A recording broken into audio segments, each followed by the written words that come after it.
Now, big news this morning. There's a new Ireland away jersey, and I'm delighted to say that we're joined on the line now by the man who's at least partially, Johnny, I know from the last time we had you on, and maybe much more than just partially involved in putting this together. It's the MD of OTB SPORTS, Jonathan Courtenay. Good morning to you.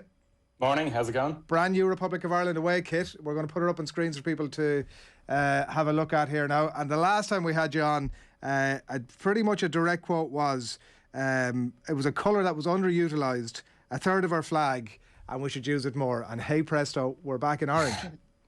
Yeah, well, I suppose I had some prior knowledge that I couldn't share at that point, so I knew what was coming down the line. So I suppose in one way I was teeing it up, but Ger had asked a direct question about was there a chance of the orange kit coming back. So I didn't want to ruin the surprise as such, but it had been something that had been in my mind for a while since, it was also partly to do with the centenary of the FAI, but partly to do with the fact that it was also 25 years since we had the last orange kit, or the only orange kit we've had until today. So there's kind of nice synergies there in the anniversary kind of years.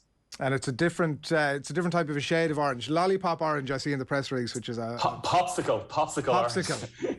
Yeah, designers have to get these crazy descriptions in, So popsicle was the shade. So if you imagine your ice pop from when you were a kid, it's probably taken from that shade. But the last time we did it in '97, it was a neon orange, or an luminous orange, if you like. Whereas this one it's still a bright orange, but it's not quite that luminous shade, so it's a little bit toned down.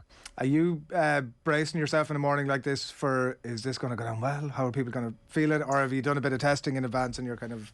Oh, well, look, I mean, social media being the animal that it is, I always describe these things as people who like it probably hit the heart button on Twitter or whatever, and they move on. People who want to comment and troll and all that sort of stuff, they dive in and give all sorts of reasons why everything is wrong with the world. So we're familiar here.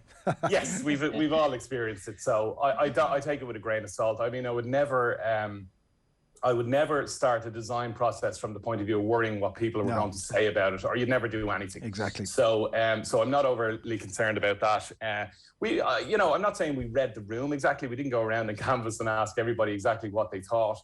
But I mean, one of the things we did look at was there's a huge draw towards retro kits at the moment. And I know that orange kit that we did in '97 was massively popular, and they're quite rare now. And they're kind of selling on eBay for 5-6 times the price that they were originally. So it's kind of a hen's teeth situation. So I thought, well, people might have a bit of an issue with it.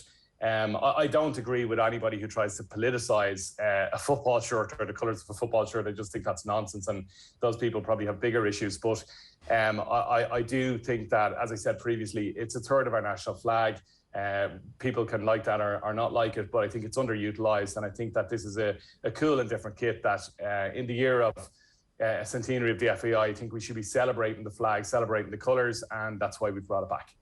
Yeah, no, it's a nice piece of kit, all right. It's funny because I was talking to Brian Howard a couple of weeks ago on the show about the launch of the new Dubs jersey, and I was sort of interested to know about the level of input from the players' point of view. If the WhatsApp group gets sort of lit up that morning with everybody going, it's like it looks like the Argentina kit. People will be familiar with it over the last couple of weeks. And he was kind of like, yeah, the players sort of easy come, easy go. Are you guys chatting to the players in advance, or are you taking any input there, or is it like, listen lads, this is what you're wearing? We would do it more when we do talk to the players. It would be more about input on training wear and kind of bench wear and stuff like that. Generally, it's not really. I suppose to some degree we kind of work off the basis that we would like to think that we know what we're doing in terms of design and leading football direction, whereas it's kind of the committee version of a horse is a camel, and you have too many voices, so you can end up with all sorts of suggestions, and you can't ram all those things into one design. So. We'll take input from players on the likes of, whether they want zipped pockets or open pockets, and various little things for where their headphones go, and all those kind of little details that make maybe travel and training a little bit easier. But in terms of kit, we normally lead the direction. And the first time players will see it generally is in the photo shoot. Now, we three of the girls this time do the photo shoots, and I have to say there was a brilliant reaction from the kids. Now, generally there is, because they're actually surprisingly interested in the kits most of the time, and to the point where they're asking questions about the ideas and where it came from and all that sort of stuff. So, I mean, all I can say is that from the people who attended, the players that attended, the photo shoot from both the men's and women's teams. There's been a really strong reaction to it, and I know you'll be showing some of those pictures there as we speak. Yeah. And you can kind of see there was a bit of happiness on the face of the players. Sometimes it's not the easiest thing to do. Some players don't want to do photo shoots and do these extra commercial things, but to be fair to the Irish guys and girls who we interact with, I have to say they always come down with a smile on their face and have a bit of fun while they're doing it.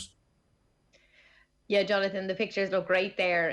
The blue shirt obviously was such a massive success. It was sold out. It's really tough to get. Will it be back? No plans to bring the blue one back. I mean, a lot of people have asked for it, and a lot of people who missed out on it.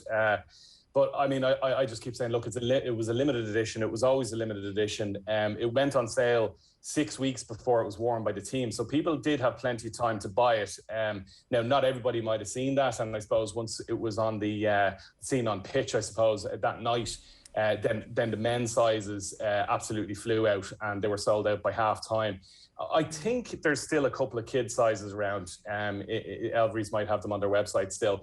But I mean, that was absolutely a phenomenal success because it was something that was so different.